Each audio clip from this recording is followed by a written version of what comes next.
Hello, folks. Good evening. How are we all? How are we? Good evening, good evening, good evening. Maybe I see what shape I am here now. Bit of a see. I think I'm all right. Right. Okay. So, hopefully, if everybody in the chatter house could comment, please, Stacey, if the comments are working. And we are live on YouTube as well. Now, I'm just seeing people watching, but I'm not seeing any comments in this chatter house. So, what do we say? Here we go. Started already, I'm only in. Just give me 2 seconds, folks. I'll just reset it here very quickly. Well, listen, welcome to Chatter House special tonight. We are live. It's not very often we are live on a Sunday night, but this is a special tonight, and I'll tell you where we are all live in a moment when I get this bloody thing sorted out here. We are live on Facebook in the Chatter House. We are also live on the Chatter House's YouTube channel, and Auntie Gillian has actually give us her YouTube channel to use tonight as well. So she has, so I'm just going to be 2 more seconds and I'll reset this, so hopefully it will work. So please say hello when you are in. Hopefully this will work this time, or I will blow up. What do we say? And we have comments, so here we go. Right, if I have missed any comments, please say hello again. Right, on YouTube so far, our Matt McGinley's in, who says, hello everybody. Hello Matthew, nice to see you. Right, in the chatter house are John McMaster's in. Jackie McFarlane's in, as if one day I should become a singer with the Spanish bum is in. Our Michelle McGrogan is in as well. I think I've seen Carrie Ferguson. Carrie's in as well. I might have missed some comments, so if I have missed you out, please, please, please, please comment again. It's just I had to do a reset there, and I hope they're working. If somebody else could say hello there just before I start, so I can make sure that the comments are working. Please. As I know there's a bit of a delay, and it takes a wee while for you to hear me.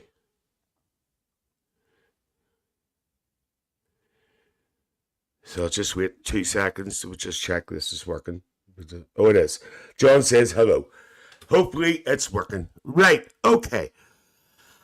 Okay, folks. Well, listen to, as I say, welcome to a very special Chatterhouse night tonight. I don't know how many's going to come in. Carrie's test, and that's good. I don't know how many's going to come in, but the thing about it is, I don't mind really because our Michelle Robson has just come through the door. Hi, Michelle, love.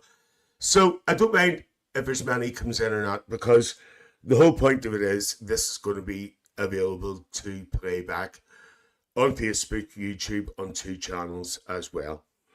So, folks, tonight we are here because this is an anniversary, and it's not a very nice anniversary. So, it's not 14 years ago on this date. Andrew Gosden, originally from Doncaster, went missing. Now, Andrew was 14-year-old.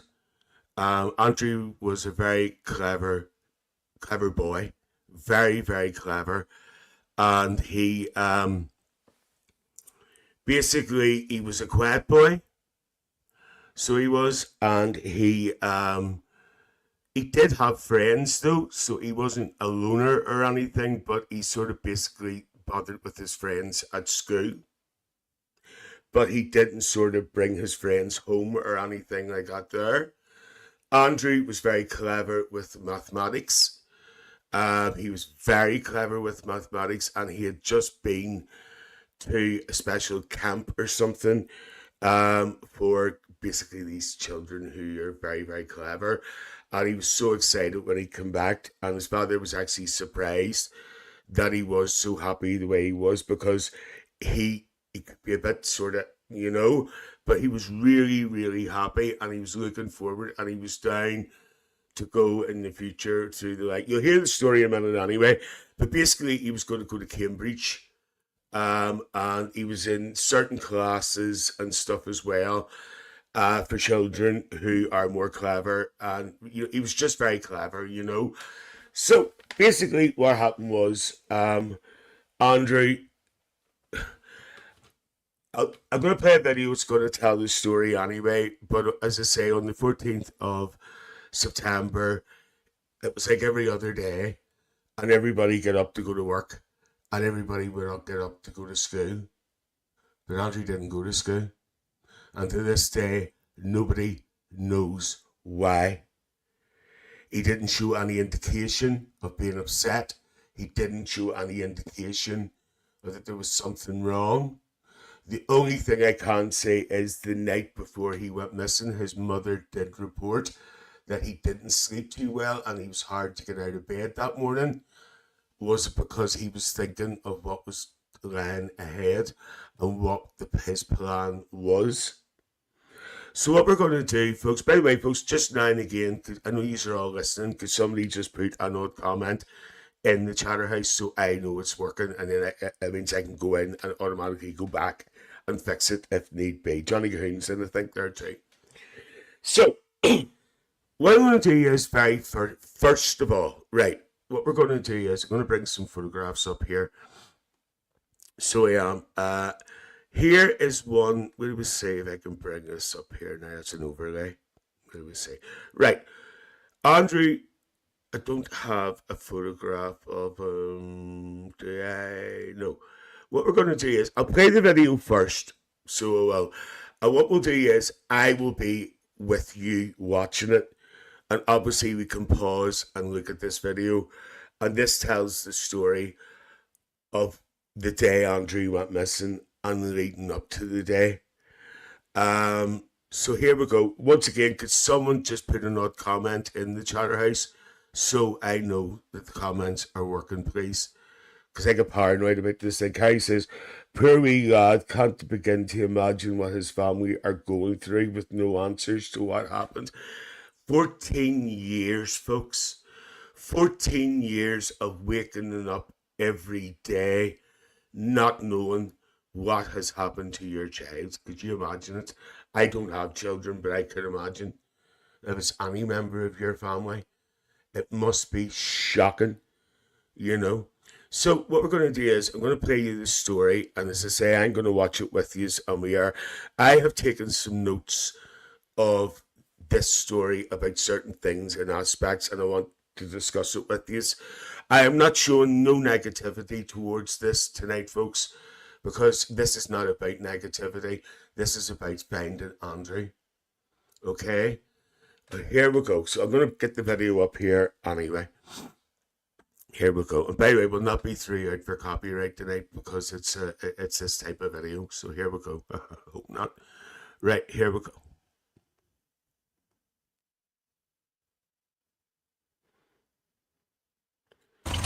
Imagine being 14, skipping school and heading off to a big city without telling anyone back at home. That's exactly what Andrew Gosden did on a typical September day in 2007. He left his home in Doncaster, South Yorkshire, withdrew £200 from his bank account, and bought a one-way ticket to London. Andrew was last seen on CCTV at King's Cross Station, and then he simply vanished. What happened next is a mystery that has puzzled everyone ever since. Why would a young teenager take off to London alone? Was he planning to meet someone? Did he know what he was getting into? The possibilities are endless, and the details are just as shocking. Join us as we explore the timeline of Andrew's disappearance, the many theories that emerged, and try to piece together what might have happened to him.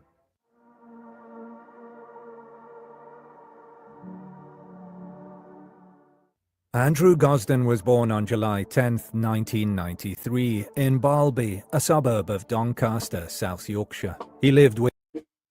Okay, folks, I'm just going to stop this for a minute because Lee has just come in here. I said something wrong there. It's because of the date. It's the 14th today. Andrew has actually been missing 18 years. So I do apologise. I'm actually glad Lee came in to tell me that. So he's actually been missing 18 years. So I stand corrected. I do apologise. So here we go. And the chat's going here. That's what I want. Here we go. With his parents, Kevin and Glenys Gosden, and his sister, Charlotte. The Gosden family, though Anglican, chose not to baptise their children, preferring to let them explore their own beliefs and interests. Andrew was an exceptional student at Macaulay Catholic High School. He had a perfect attendance record and was part of the Young Gifted and Talented program aimed at the top 5% of students. His teachers expected him to achieve straight A's in his GCSE exams, and he was even described as a prize-winning mathematician with the potential for Cambridge. Despite this, Andrew didn't seem particularly excited about school, often saying he found it easy and hoped for more challenges. In the summer of 2006, Andrew attended a 2-week residential program at Lancaster University for gifted students. He came back enthusiastic and full of stories about his experience. Though he was quiet and preferred his own company, Andrew wasn't a loner. He had a small group of friends at school, but didn't socialize with them outside of school hours. His family noted that he showed no signs of depression or bullying, and he generally seemed content. Speaking of which, Andrew had some unique characteristics. He was absent-minded and not very streetwise, which made him potentially vulnerable. Despite being 14, he looked younger, more like a 12-year-old, because of his small stature. He wore strong prescription glasses, was deaf in one ear, and had a distinctive double ridge on his right ear. Andrew also had light brown hair, which he planned to dye black before he disappeared. He had owned a few mobile phones, but rarely used them, and had recently lost his latest one, choosing not to replace it. Instead, he asked... Okay, I just want you to listen to what's being said here. Number one, he wasn't interested really in mobile phones, okay? And you'll also hear he wasn't really into the internet. Now, on this video, at the end, they come to their own conclusion, but I don't agree with it. And I'll tell you why, and you'll probably understand. Just a few comments here. Kai Ferguson says, looks so happy and content in all the photos, doesn't he? Johnny says, see, it takes you think that's when MSN and all started. did he get speaking to someone older and reel him in. But no, he didn't, Johnny, because he wasn't into the internet. I don't want to give the story away because you're going to hear it anyway, but there was one computer in the house, and that was his sister's, and he never used it.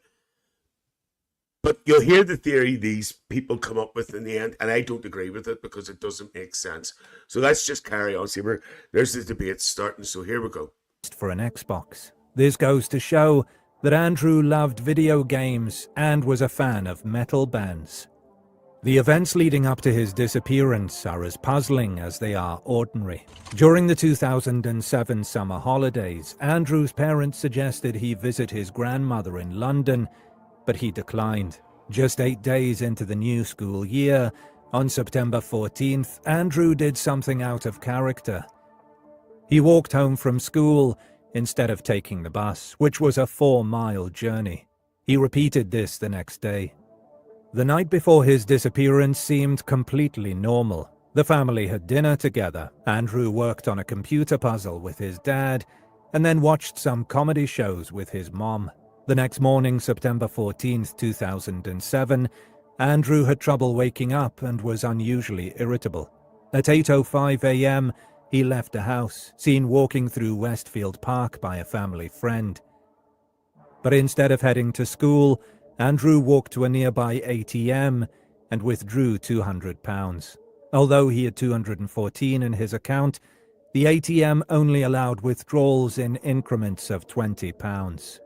This restriction meant he could only take out £200, even though he had a bit more available. It's unclear why he withdrew this amount, but it was the maximum he could take out at that moment. He then returned home, changed out of his school uniform into casual clothes, specifically a black Slipknot t-shirt, black jeans, trainers, a watch on his left wrist, and carried a black canvas satchel adorned with patches of rock and metal bands. And so he left for Doncaster railway station, taking just his wallet, keys, and his PlayStation Portable, PSP. He also left £100 in cash that he had saved from his birthday celebration. He took his satchel and walked to Doncaster railway station, where he bought a one-way ticket to London for £31.40, despite the ticket seller suggesting a return ticket was just 50p more.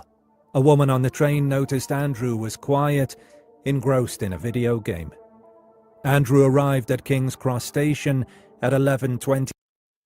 Okay, folks, so he drew out £200 out of his bank account. He had another £10, but the machine was only giving out increments of 20. But he had another £100 of birthday money at home, and he didn't take that. He took his what do you call them things, his PSP thing, and he didn't bring the charger. He also, when he got to the train station, the lady at the train station offered him a return, and the return was only 50 pence more. Matt says, would he have been avoiding someone on the bus? Also, with the Xbox, he could have been in contact with someone online via Xbox. Well, that is brought up, Matt. That's a very good point, but that's actually brought up very soon. Kai says if he walked instead of taking the bus, he might have known he was going to take that train and been saving money for his journey to London. So let's carry on. John says a lot of those video games have messaging facilities on them. I wonder, was he a victim of grooming through that and was going to meet that person? And Carrie says, I wonder had he had got talking to someone on the video game that lured him in. He must have been planning to come back if he left cash. But why not a return ticket unless he was planning? Sorry, I've just lost the comment there. For God's sake, bloody thing. Hold on. Sorry, I've just got bucked out there again, so I have. I think Kai was basically saying this. He was planning to return back that day because I've lost my comments again. So let's carry on. a.m. and was seen on CCTV leaving the station at 11:25 a.m. That was the last confirmed sighting of him. His school tried to contact his parents when he didn't show up for morning classes, but they mistakenly called the wrong number and left a message with another family. So what do you think of that? What do you think of that? The school. Now, Andrew had 100% attendance at school. And the school supposedly rang his parents. But they didn't. They rang the wrong parents and left a message on the answering machine. So his parents never found out that he never turned up to school until much later. So there you go. By the time his parents realized he was missing, the important hours had already passed. That evening, the Gosden family sat down for dinner, thinking Andrew was either in the converted cellar playing video games or in his room doing homework. However, when they discovered he wasn't in the house, they initially thought he might be with a friend or neighbor and had lost track of time. The parents called Andrew's friends, only to find out he hadn't been to school that day. Around 7 p.m., they contacted the police. Andrew's sister, Charlotte, recalled the panic that set in when they realized he never even attempted to go to school. Charlotte and their father, Kevin, searched the route to school and the nearby areas, but found nothing.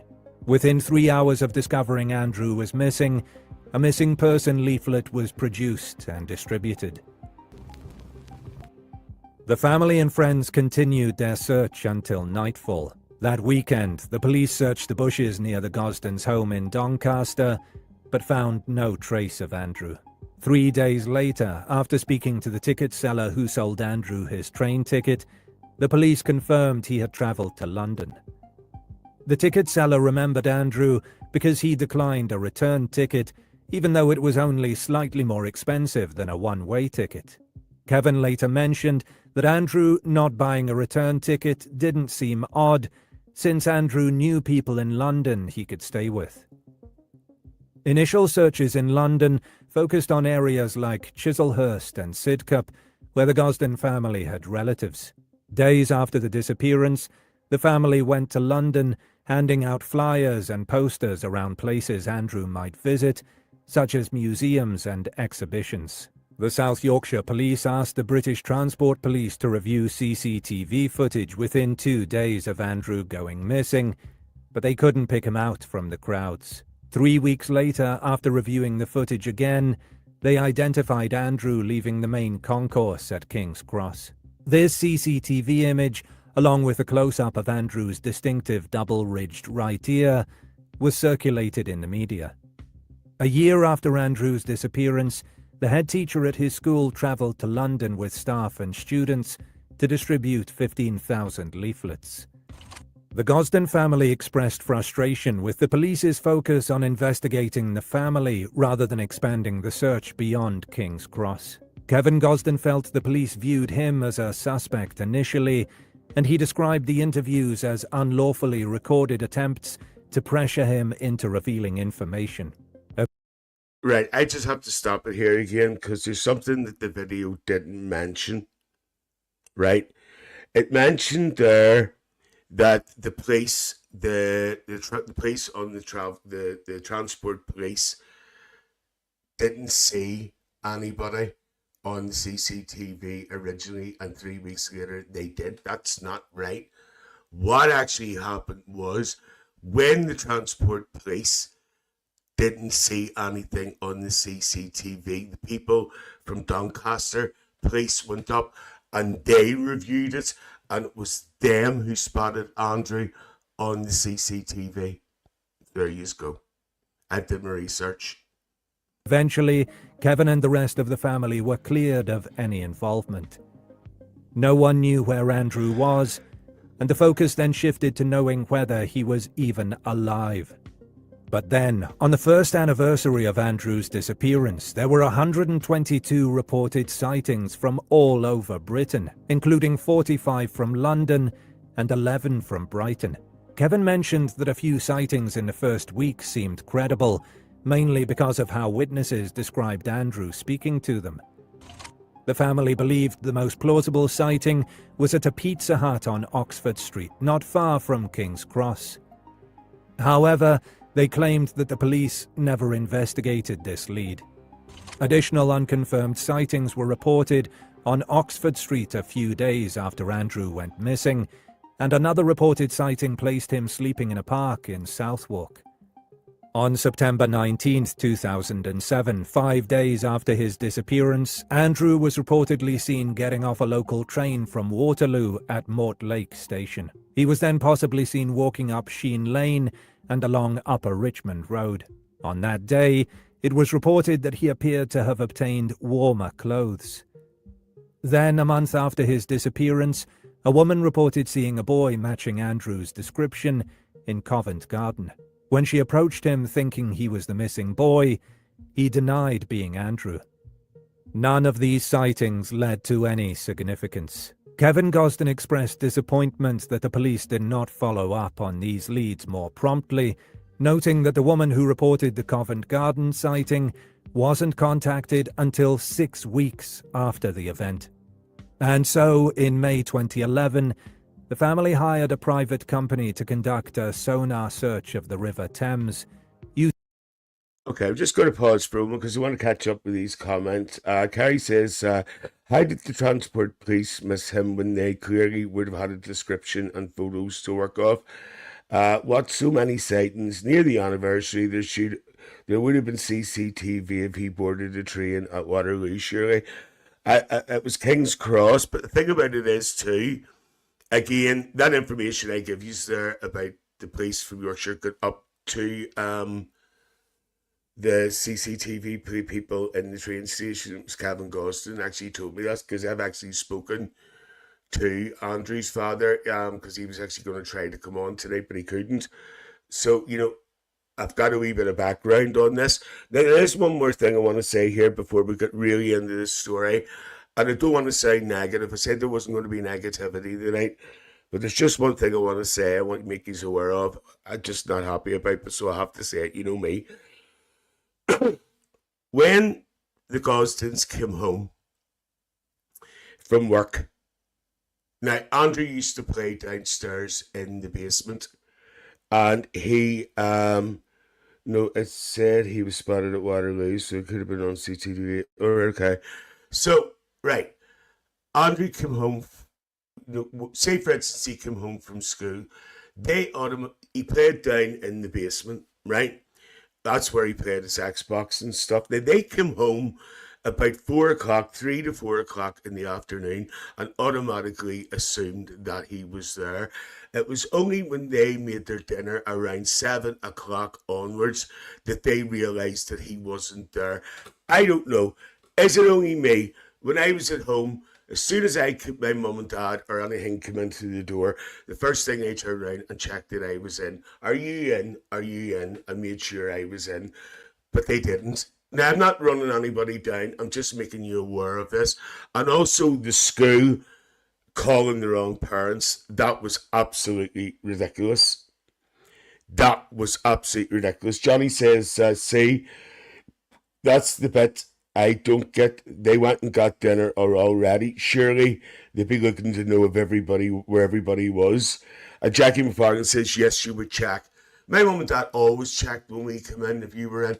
I know families are different. Please, I don't mean to sound negative, but I make you aware of everything. But maybe families are different. I don't know. I really don't know. But as soon as my mum and dad came in from work, the first thing they did, are you home? Shouted up the stairs if I was upstairs. Carrie says these days, though, kids are usually in because they're gaming, so it wouldn't be unusual not to see them. Okay, maybe I'm old-fashioned, Carrie. Right, so that's carry on. I don't want to be controversial because I'm doing this to try to help, but I just needed to say it. Carrie says I'm an oddball who calls for everyone when I get in. And no, my mum and dad were exactly the same, Carrie. Even when I'm in the house now and Lee comes into the house, I'm in the kitchen maybe doing stuff in here. I would shout, is that you, Lee? And the reason why I do that is because when I was living in my mum and dad's house, one day I was on the computer upstairs and someone actually tried to come in the front door. And I heard someone coming in the front door and I shouted down, nobody answered. And when I went down the stairs, there was nobody there, so someone was trying the front doors. So it's a thing since that happened we did in our house. Johnny probably remembers that. Matt says, I did also find that a bit strange. The parents didn't know his whereabouts in the house. And Johnny Gahan says, no, I'm with you, Stu. They always made sure where they knew where we were, even when we went out. Absolutely, But I'm not running them down. As I say, everybody's different, every family's different. So let's carry on. Using technology often used to locate objects and victims at sea. Although they did not find any trace of Andrew, the search did uncover another body. Oh Then in dear. December 2021, following an anonymous tip-off, 2 men were arrested on suspicion of kidnapping and human trafficking. One of the men was also linked to possession of indecent images of children. Both men were released under investigation, with their devices seized for forensic examination.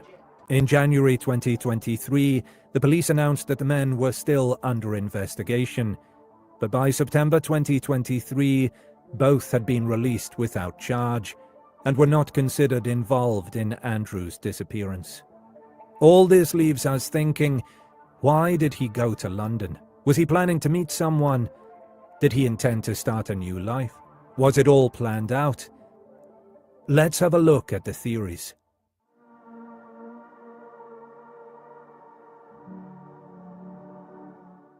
One of the first theories considered by Andrew's family was that he might have gone to London for sightseeing. Andrew loved visiting the city, especially its museums and exhibitions. The idea seemed plausible because his family often travelled there to see relatives.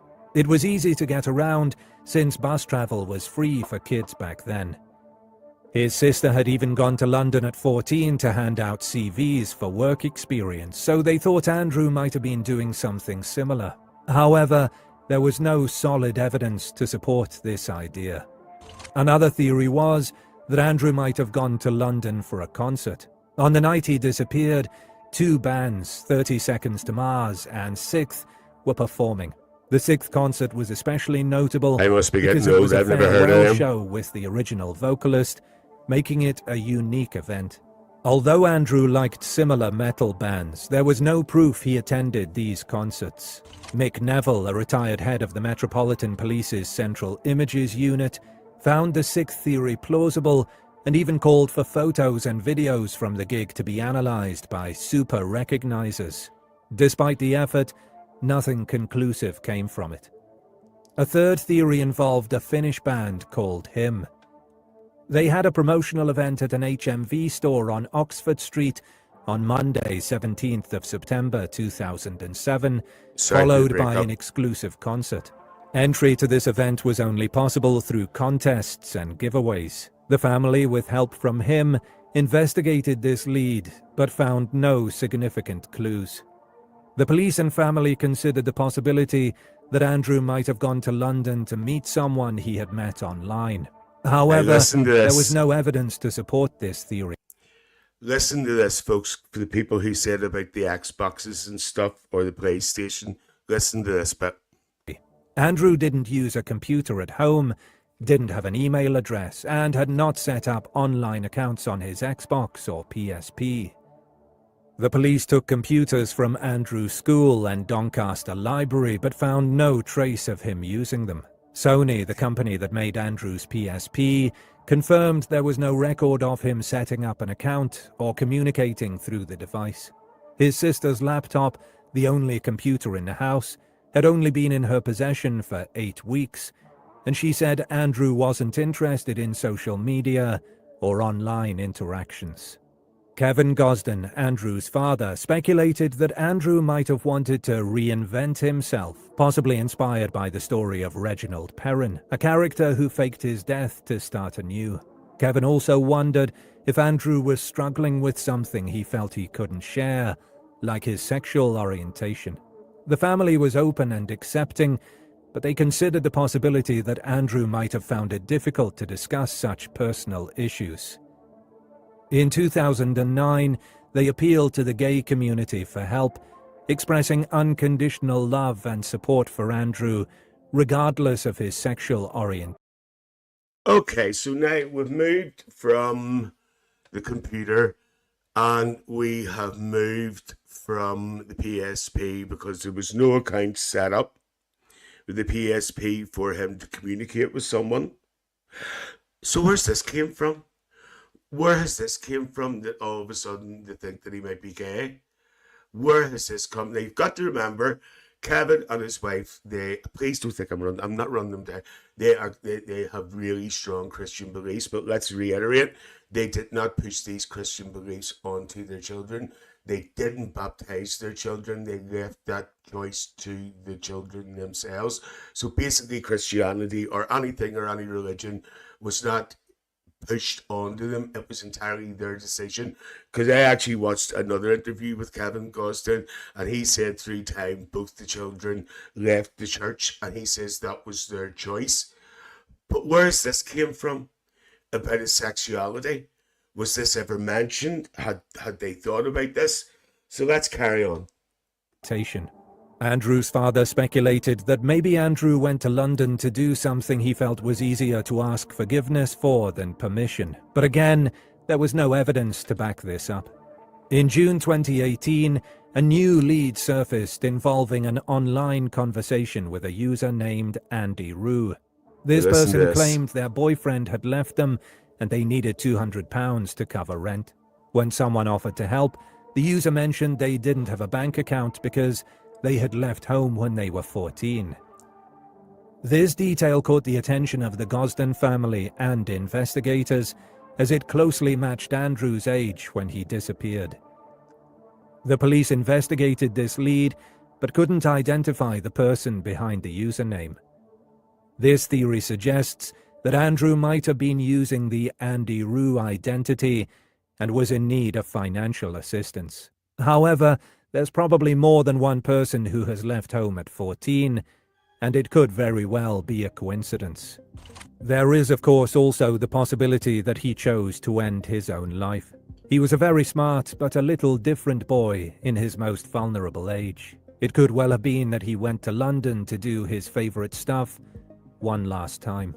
As one Redditor puts it, I think his only bringing some of his money, no charger for his device, and breaking a perfect attendance record were psychological incentives to go through with it. This could very well be what happened, but if we have to choose, we'll go for another theory that sits more right with us. No. Based on the various clues and theories surrounding Andrew's disappearance, let's piece together what we think most likely happened. We know that Andrew was a bright and thoughtful young man, so any explanation for his actions must consider both his intelligence and his apparent secrecy on the day he left. First and foremost, we believe it's likely that Andrew is no longer alive, and that foul play was involved. He had a seemingly normal relationship with his family, and it just seems too weird that he would stay out of touch for all these years, especially when so many people have been looking for him. The fact that the police arrested two guys connected to Andrew's case suggests that they too believe that someone did something to him, or at least that someone knows something. One possible scenario is that he went alone to a show, somehow got lost, met the wrong people, got robbed, and things went out of hand. But it is very unlikely that there would be no witnesses to such a scenario, which would have been completely random. Due to its randomness, it's highly unlikely that he wouldn't have been found by now, since disposing of someone normally takes some planning. The fact that no traces of Andrew was ever found on any of the venues, plus the whole thing with the one-way train ticket, also makes us think he was meeting someone elsewhere, and that he probably didn't know how long he would stay. You know how at 14, when teenagers start to believe they're mature enough to handle anything and everything on their own, thinking they can make all the right decisions for themselves? Well, Andrew was probably no different. It's almost certain that his family didn't know everything about his life on the internet, and we think he was going to meet someone he'd met online. Right, stop right there. Stop right there. How can they say that? How can they say that when he didn't use the internet? They checked the school computers. He didn't have a computer of his own. He didn't have a mobile phone. He didn't communicate with anybody on his PSP. They checked with Sony. They checked with all these people. So how is that possible? That's what I don't understand, and we'll talk about this after. who'd probably told him to not say anything to anyone. This online, quote, friend, unquote, was not who he said he was. We've mentioned that Kevin Gosden, Andrew's father, appealed to the LGBTQ community in 2009 for information about his son. This suggests that the family had some reason to believe that Andrew might have been struggling with his sexual orientation and seeking a place where he could explore this aspect of his identity freely. Despite being an open-minded family, Andrew might have felt unable to discuss such personal matters at home. It could That's well be, possible. at the time of his sudden disappearance, Andrew was struggling with his sexual identity, and that's when he made an online connection with someone who offered help or comfort. This person might have provided the sense of belonging and understanding that Andrew felt he lacked at home. London, with its diverse and accepting communities, would have seemed like an ideal destination for this exploration. If what happened next was an accident or an event of more sinister nature, it is impossible to say. But due to the complete lack of information on his whereabouts after that infamous CCTV recording at King's Cross, we believe that the person or persons who met Andrew had planned something that ended in the worst possible way. Now let's hear from you. What did we miss? Do you agree with our theory, or do you have No. your own detective insights to share? Share your thoughts. Okay, I'm going to stop it there because it's just going to talk about comments and stuff. So you're sitting here big tripping. I'm angry now. Right, so what we're going to do is, folks, we're going to have a short break for a minute, and then we're going to come back, and I am going to have a discussion with you. I'm also going to show you some photographs as well. I'll explain it when I come back. Kai says the exact same thing as me. How do they think he met someone online if he didn't really have an online presence? There isn't enough evidence to know exactly what happened to him. Unfortunately, Joe William Hazeldene's in evening Chatterhouse. Sorry I'm late and haven't kept in touch due to work. How are you? We're doing all right, our Joe. It's nice to see you. And so what we're going to do is we're going to have a wee break, and then there's a wee short video we're going to play at the break. I'll be back, and we're going to get into a wee discussion before we finish. I want to show you a couple of photographs, and I shouldn't be doing this, but I'm going to give you my theory. Maybe I shouldn't, but I will. So I will see you in about 5 minutes. I'll see you in a minute.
Hey folks, how are you?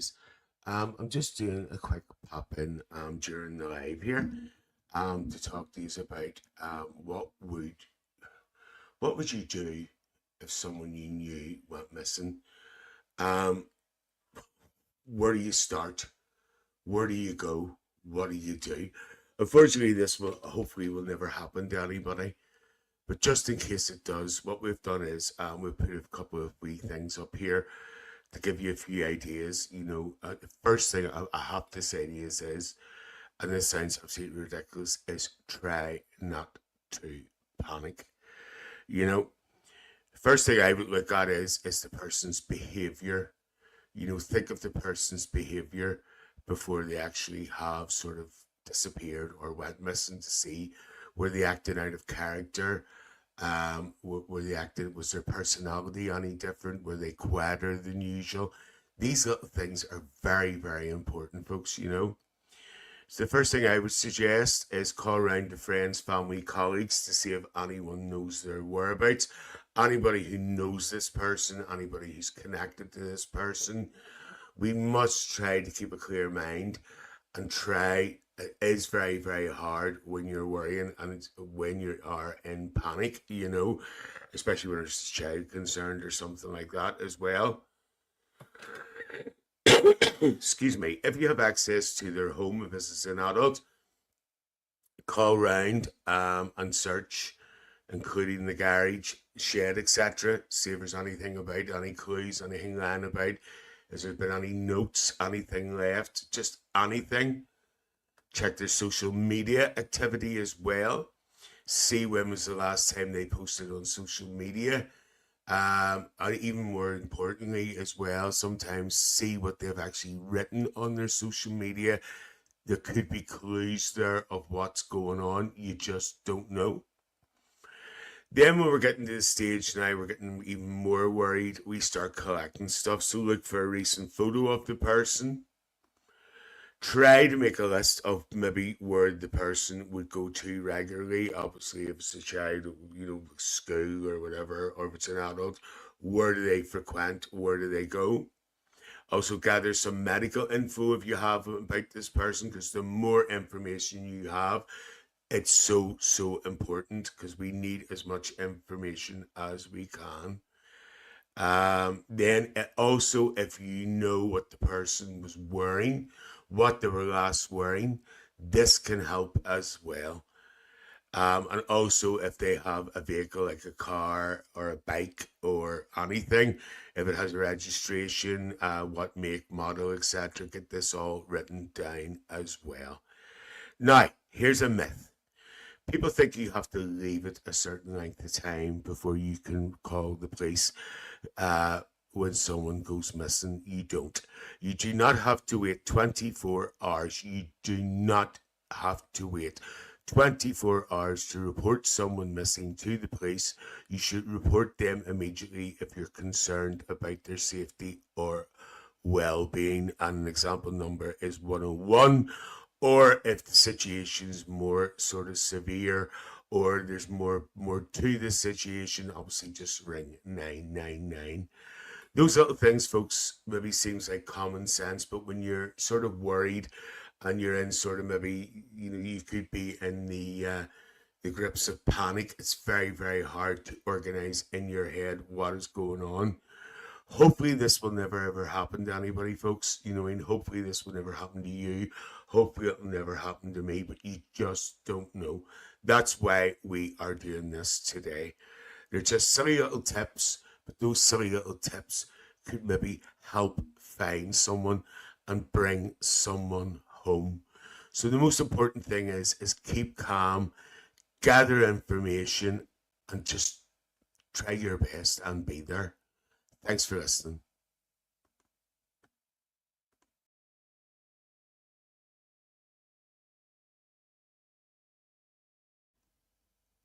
And there you go. You know what I mean? That might sound silly, but you just don't know. You just don't know what you're going to need or whatever. You really, really don't know. So there you go. You have the story. You have heard the story. What do you think? Okay, well, the first thing everybody's talking about is what I brought up about, and nothing can be done about it now, but you have mentioned it about the parents at home. But what I have been made aware of there during the live there, that when Andrew came home, he put his blazer, his school blazer, over the chair in the kitchen. So maybe that is another reason why they automatically thought that he was home. And he also had put his school uniform into the washing machine. So if they come in and seen that, they automatically maybe thought he was home. But again, if it was me, I would be checking. By the way, folks, if anybody who watches this afterwards has any information or knows anything, please text or call the missing people. You can actually text or call on 116000 or ring 101 and the police. Now, another thing as well, people are saying there too is about the police. If anybody who wasn't into the last night we did about this, it always seems to come up in all these cases that the police are being very, very slow to do things. We did another night, I guess it was a missing person night, and most of you were in. And you noticed that night too, it took the police an awful long time to take action on certain things. Now, look at that, for instance, about the CCTV, when the transport police looked at that CCTV and did not see Andrew in that CCTV. But again, it didn't say this in the video, but Yorkshire Police sent somebody up and they seen him in the CCTV 3 weeks later. 3 weeks later. Unbelievable, it's just unbelievable. Right, so what I'm going to do now, so what do you think? What do you think? What do you think has happened to Andrew? Would you like to comment? Would you like to comment on what you think has happened? Another thing as well is the sexuality thing. Where did that come from? Why all of a sudden do they think that maybe he's having a problem with the sexuality? Have they had any indication to think this?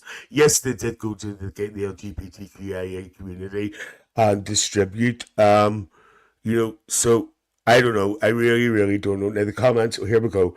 Carrie says the police don't seem to take action very quickly.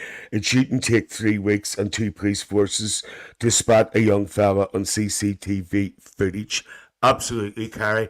So what I'm going to do is, Johnny Cahoon says, I think he's been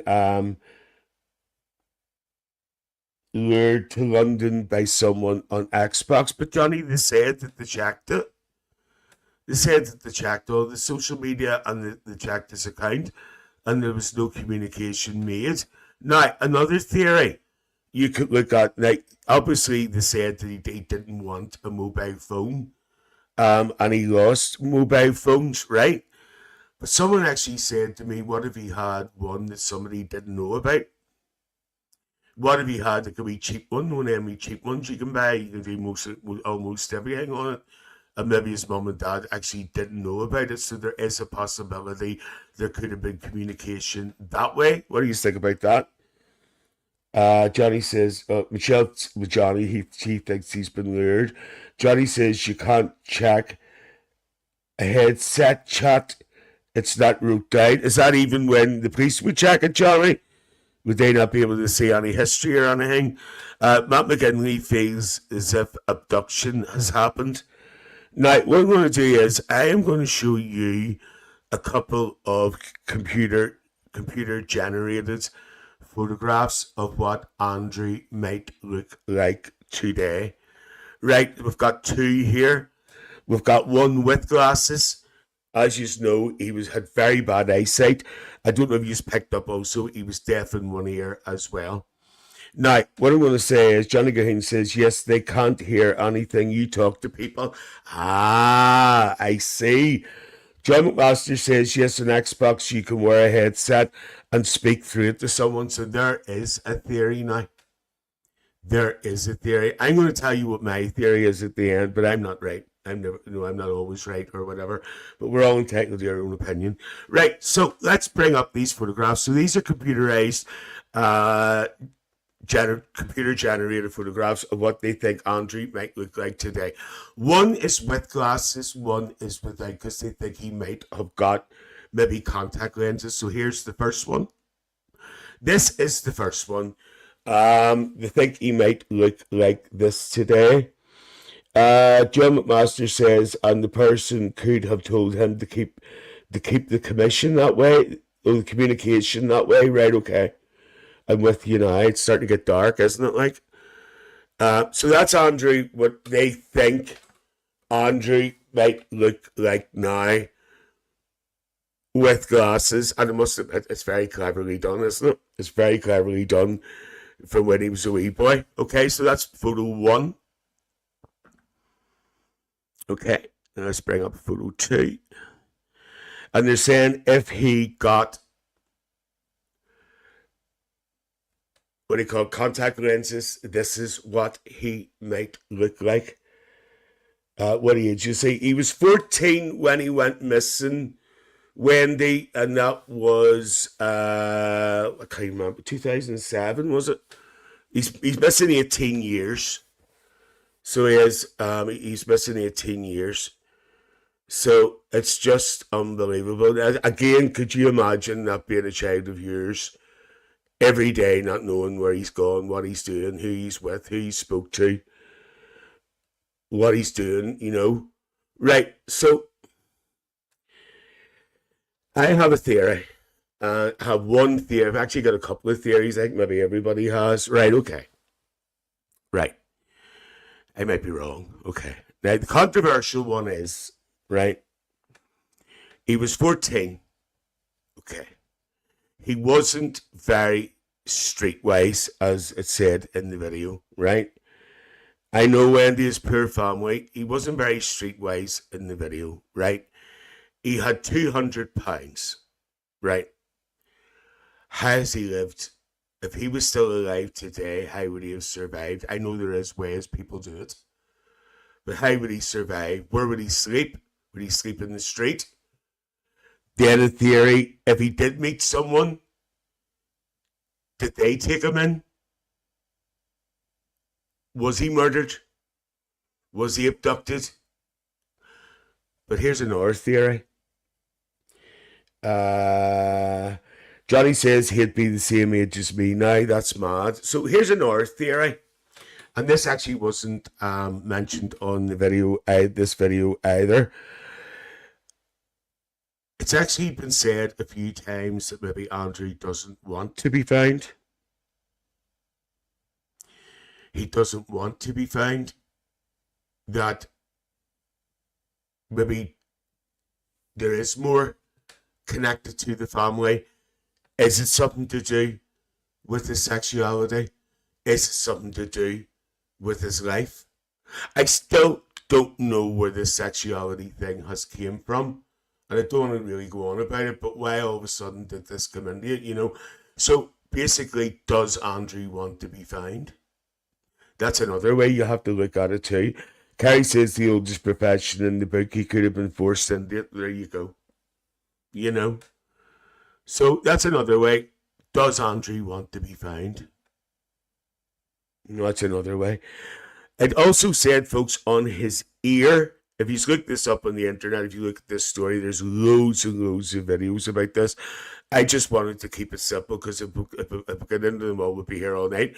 He had something on his ear. It was like, it was like a 3-tier impression on the top of his ear. It was like 3 little notches, and that was a recognizable thing for him when people were looking for him. This, I can't remember, it was his right ear. He had 3 little marks on little sort of in things in his ear. That was another thing. As I say, he was deaf in one ear and his eyesight was very bad too. So he was vulnerable. Yes, not only was he 14, he was vulnerable because of his hearing and vulnerable because of his sight as well. So you've got to take those. Now, another thing is he was very familiar with London as well. He had family who lived in London. He could travel the tube network on his own. He knew it by the back of his hand because he was a clever child as well. But he had been to London many a time. So could he have survived? Could he have got through? But where would he get money from to survive? So there's so many questions. So many questions. Wendy says someone must have been looking after him at 14. John McMaster says creepy London politicians, high-ranking people in business, someone may have been grooming young people to London for awful reasons. And the sad thing about it is, John, it could happen anywhere. It could happen here too. It's not just London. But I'm going to say something before I finish, because this is the whole point of us being here tonight. I know we're live on Facebook. This is a private group on Facebook, so if anybody would see something in there, it's very doubtful. But we're also beaming on two YouTube channels tonight. And this is what I'm going to say. If there is any chance that someone knows anything about Andrew's disappearance, please let someone know. And even more incredible, Andrew, if you're watching, maybe you don't want to be found. Maybe you don't want anybody to know where you are. Maybe you don't want to be brought, to be whatever, drawn attention to you. If you could just let someone know that you're alive and that you're safe, and then you can go back to your life, but just let people know you're okay. I don't know what's going on in your life. I don't know what you've been through, but there's people you can talk to, Maybe you've moved on. Maybe you've got a life of your own now. Maybe you've got a new life. Nobody's taking that away from you. Just let the people know around you that you are safe.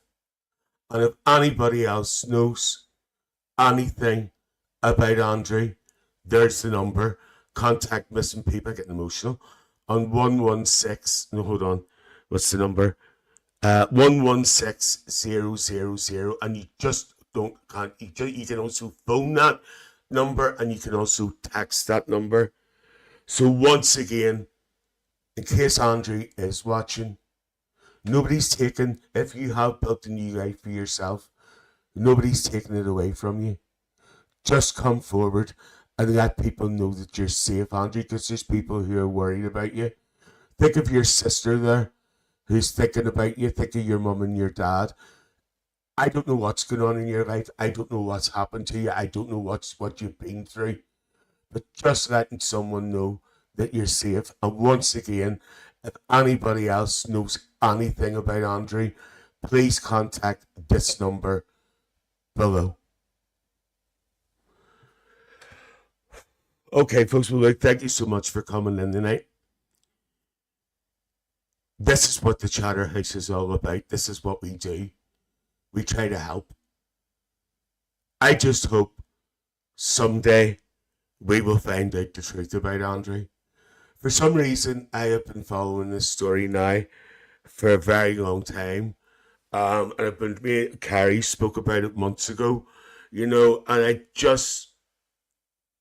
I don't know, I just have a connection, and I just need to know if Andrew's okay. So once again, Andrew, if you are watching on YouTube or you see this, just let us know you're okay. Okay, folks, well, look, you all look after yourselves. Don't forget the Chatter House is back on Tuesday night for our usual night, and we are actually having a Tuesday trivia quiz, and we're on at 8 o'clock. So I'll see you all on Tuesday night, and thanks everybody for coming in tonight. Carrie says, thank you for tonight. It's been quite harrowing, but it needs to be spoken about. I hope Andrew's family finds some closure. Wendy McKay says, I hope he's somewhere safe. Sorry, I'm getting all emotional. Right, okay. Like, what I'm going to do is, I'm just going to show you these photographs one more time before I go. Okay, I'm going to pick them big. This might be what Andrew looks like today with glasses. This is a computerized generation of a photograph. Okay, and this is another one, what he might look like without glasses. Everybody's thinking about you, Andrew. You're not on your own. Good night, folks, and take care. Good night.